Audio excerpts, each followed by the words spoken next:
کے عوام، پاکستان کے نمائندے اپنے کشمیری بہن بھائیوں کے ساتھ اظہار یکجہتی کرتے ہوئے اسی دن احتجاج کر رہے ہیں۔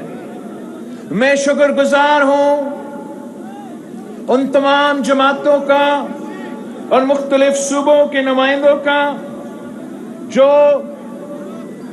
آپ کی آزاد کشمیر پیپلز پارٹی کی دعوت پہ آج یہاں موجود ہیں۔ ہم ایم کیو ایم کا قادری صاحب کا شکر گزار ہیں، جے یو آئی کا سعید یوسف صاحب کے شکر گزار ہیں، جے یو آئی نورانی کا مولانا امتیاز احمد صدیقی صاحب کے شکر گزار ہیں، اور بلوچستان کا چنگیز جمالی صاحب کے شکر گزار ہیں، جنوبی پنجاب کا خواجہ رضوان عالم صاحب کے ہم شکر گزار ہیں، سندھ کے نثار کھرو صاحب کے ہم شکر گزار ہیں۔ یہاں محمد علی شاہ بادشاہ بھی کہیں چھپا ہوا ہوگا، ہم ان کے بھی شکر گزار ہیں، جو سرحد سے آ کے پورے وفاق کے نمائندے کرتے ہوئے، پاکستان کا نمائندے کرتے ہوئے یہاں کشمیر کے سرزمین پہ کھڑے ہو کے، کشمیر کے عوام کے شانہ بشانہ کھڑے ہو کے ہم آج مودی کہ جو G20 کا کانفرنس ہو رہے ہیں ان کا آپ نے منہ توڑ جواب دیا۔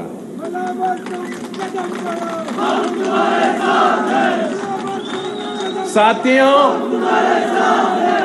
ویسے میں ایک دو دفعہ یہاں بھاگ آیا ہوں، مگر آج میں پہلی دفعہ آپ کے سامنے بطور پاکستان کا وزیر خارجہ موجود ہوں، اور جب میں پاکستان کا وزیر خارجہ کے منصب پہ کوئی کام کر رہا ہو تو اس وقت میں صرف پاکستان پیپلز پارٹی کا نمائندگی نہیں کرتا ہوں، میں پورا پاکستان کا نمائندگی کرتا ہوں، ہر شہری کا نمائندگی کرتا ہوں، ہر جماعت کا نمائندگی کرتا ہوں۔ ضرور جب ہم پاکستان میں موجود ہیں تو مختلف سیاسی جماعتوں کے ساتھ ہمارا سیاسی اختلاف ہوگا، ہمارا نظریاتی اختلاف ہوگا، ہمارا منشور کے مطابق اختلاف ہوگا، مگر جب میں ملک کے باہر جاتا ہوں، جب میں کسی اور ملک میں جا کے پاکستان کا نمائندگی کر رہا ہوں تو پھر میں آپ سب کا نمائندگی کرتا ہوں۔ اور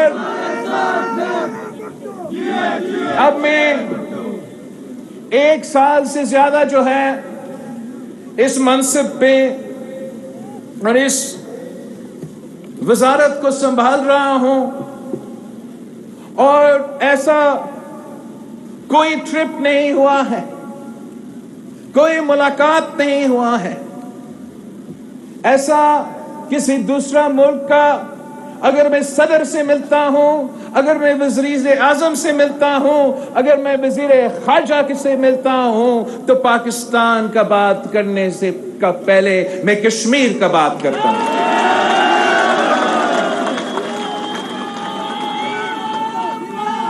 وہ اس لیے کہ میں پاکستان کا تو وزیر خارجہ ہوں، مگر ساتھ ساتھ میں آزاد کشمیر اور مقبوضہ کشمیر کا بھی وزیر خارجہ ہوں۔ جب میں اقوام متحدہ میں جاتا ہوں تو ضرور میں اسلام آباد کا نمائندگی کرتا ہوں، مگر ساتھ ساتھ میں مظفر آباد اور سری نگر کا نمائندگی کرتا ہوں۔ ہمیں کہا جاتا ہے کہ پاکستان کے تو بہت سے مسائل ہیں، دنیا کافی آگے چلے گئے ہیں، آپ کیوں بار بار کشمیر کا نام لیتے ہیں؟ تو میرا جواب ہوتا ہے کہ ضرور ہمارے اپنے مسائل ہیں، مگر ان مسائل کا مقابلہ ہم کریں گے، یہ ٹیمپرری مسائل ہیں، یہ جو آنے جانے والے مشکلات ہیں، ہمارا جو کشمیر کے عوام کے ساتھ تعلق ہے یہ تو نسلوں کا ساتھ ہے. میں اپنا خاندان کا تیسرا نسل ہوں جو کشمیر کا جد و جہد لڑتا آ رہا ہوں، جو کشمیر کا نمائندگی کر رہا ہوں. اور اگر قائد عوام نے 1000 سال جنگ لڑنے کا، 1000 سال جد و جہد چلانے کا وعدہ کیا تھا، تو اگر وہ سمجھتے ہیں کہ تیسری نسل پر پہنچتے ہوئے ہم خاموش ہو جائیں گے، ہم آپ کے مسائل کو بھول جائیں گے، تو یہ ان کی بھول ہے. ہم شہداء کے وارث ہیں اور یہ شہداء کی سرزمین ہے، اور انشاءاللہ تعالی ہم ان کا، آپ کا جو مسائل ہے، آپ کا جو جد و جہد ہے، وہ زندگی بھر ہم اس جد و جہد کے ساتھ، آپ کے ساتھ شانہ بشانہ کھڑے رہیں گے. ساتھیوں، میں جب اقوام متحدہ میں جاتا ہوں تو پوری دنیا کو یاد کرواتا ہوں کہ کشمیر کا مسئلہ پاکستان اور بھارت کا مسئلہ نہیں ہے. کشمیر کا مسئلہ سب سے پہلے کشمیر کے عوام کا مسئلہ ہے، اور پھر انٹرنیشنل دنیا کے لیے ایک مسئلہ ہے.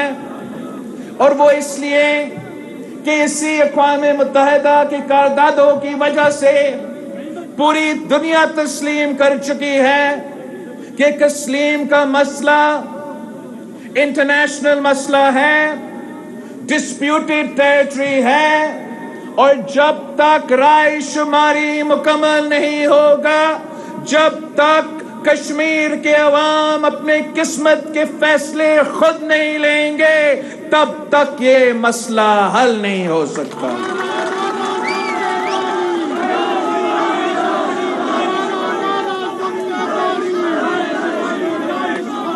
میں جب آپ کی جدوجہد کا بات کرتا ہوں، جب آپ کا یونائٹڈ نیشنز کا دیا ہوا حق کا بات کرتا ہوں، آپ کا رائے شماری کا بات کرتا ہوں، آپ کا ووٹ کا حق کا بات کرتا ہوں، تو جواب میں بھارت کے نمائندے ہمیں دہشت گرد قرار دیتے ہیں. جب ہم کشمیر کے عوام کا رائے شماری کی بات کرتے ہیں، وہ کہتے ہیں کہ آپ دہشت گردوں کی نمائندگی کر رہے ہو. جب ہم کشمیریوں کے انسانی حقوق کی بات کرتے ہیں، وہ کہتے ہیں آپ تو اسامہ بن لادن کا میزبان ہو. جب میں کشمیری عوام کی جد و جہد پہ بات کرتا ہوں تو وہ ہمیں کیسے دہشت گرد کہہ سکتے ہیں؟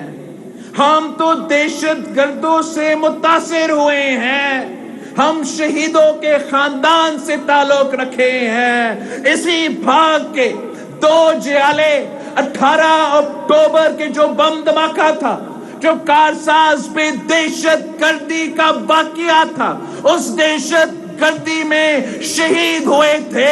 ہم دہشت گردی سے متاثر ہوئے ہیں. ہم دہشت گردوں کا نمائندگی نہیں کرتے ہیں، ہم شہیدوں کی نمائندگی کرتے ہیں. ہم دہشت گرد کے متاثر عوام کا نمائندگی کرتے ہیں. ہم کیا کریں اگر بھارت کا یہ جو نیا جماعت حکومت میں آیا ہے وہ سارے مسلمان کو دہشت گرد سمجھتے ہیں؟ تو وہ ہمارا مسئلہ نہیں ہے، وہ ان کا مسئلہ ہے. ہم اپنا موقف دنیا کے سامنے رکھتے رہیں گے. جب ہم ان کو جواب دیتے ہیں تو وہ بہت جذبات میں آ جاتے ہیں. وہ مجھے شہید محترمہ بے نظیر بھٹو کا بیٹا کو دہشت گرد قرار دیں گے، وہ مجھے دہشت گرد کا نمائندہ قرار دیں گے.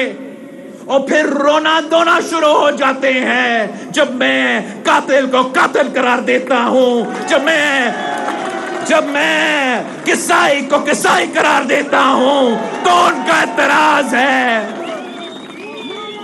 اصل میں وہ عادت میں آئے ہوئے ہیں کہ ان کو کوئی سچ نہیں بولتا۔ ان کے سامنے بہت سے وزیر خارجہ آ چکے ہیں، مگر ان کو جواب اس طریقے سے نہیں دیا جاتا تھا۔ لوگوں کو عادت ہی پڑ چکا تھا، ان کا عادت ہی پڑ چکا تھا کہ کوئی آئے بائے کا جواب دیا جائے گا۔ جب ان کو آئینہ دکھایا گیا، جب اینٹ سے جواب دیا گیا تو پورا بھارت سراپا احتجاج ہو چکا، اور ان کا اصل چہرہ دنیا کے سامنے آ چکا۔ وہ جو دوسروں کو دہشت گرد قرار رہے تھے، وہ جو دوسروں کو انتہا پسند قرار رہے تھے، ان کی طرف سے ان کا کسی جماعت کا نمائندہ نہیں، پاکستان کا وزیر خارجہ کا سر کا قیمت لگا دیا تھا۔ میں آپ سے پوچھتا ہوں، کیا سیاسی جماعتیں یہ کام کرتے ہیں یا دہشت گرد کے تنظیمیں یہ کام کرتے ہیں؟ اصل دہشت گرد کون ہے؟ اصل دہشت گرد وہ ہیں جو دہشت گرد کے متاثرین کے، جو شہداء کے نمائندگی کرتے ہیں، یا اصل دہشت گرد وہ ہے کہ مختلف ممالک کے وزیر خارجہ کے سر کے قیمت لگاتے ہیں؟ میرا خیال میں کہ آہستہ آہستہ آپ کی جدوجہد کی وجہ سے بھارت کا اصل شکل جو ہے وہ دنیا کے سامنے، دنیا اس کو اب تسلیم کرتے جا رہا ہے۔ جب بھی ہمیں موقع ملا ہے ہم نے ان کو، آپ کو بھولنے نہیں دیا۔ آپ کی سپورٹ کی وجہ سے ہم جب وزیر خارجہ بنے تو ساتھ ساتھ ہم جو G77 پلس چائنا ہے، وہ ایک ڈیولپنگ ورلڈ کا یونائٹڈ نیشنز میں گروپ ہے، اس کا صدارت ہمارے پاس تھا۔ OIC کا کاؤنسل آف فارن منسٹرز کا صدارت ہمارے پاس تھا۔ تو اگر ہم G77 کا میٹنگ بلا رہے تھے تو وہاں بھی آپ کا رائے شماری کی بات کرتے تھے، اور اگر OIC کا بھی بیٹھک ہو رہا تھا تو وہاں شہید محترمہ بینظیر بھٹو نے آپ کو پہلے سے آبزرور سٹیٹس دلوائی تھی، آپ کو پہلے سے کانٹیکٹ گروپ میں بیٹھنے کی اجازت تھا، اپنے بات کرنے کی اجازت تھا۔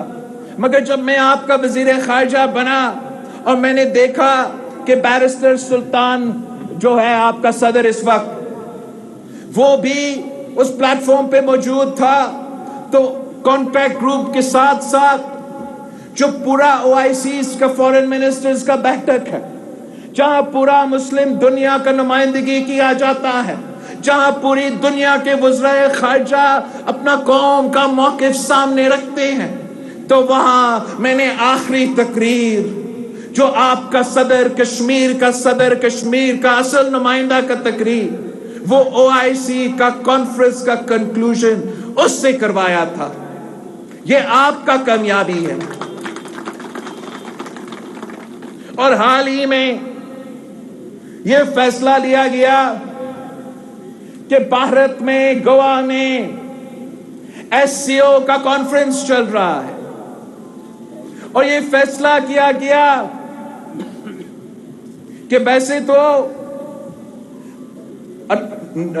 2019 کے بعد ہمارا موقف یہ ہے کہ ہم بھارت نہیں جاتے، ہم بھارت سے میننگفل ڈائیلاگ نہیں کر سکتے جب تک وہ اگست 2019 کا جو ظلم کیا گیا وہ واپس نہیں لیا جاتا۔ مگر جب SCO کا فیصلہ لیا جا رہا تھا اور وہ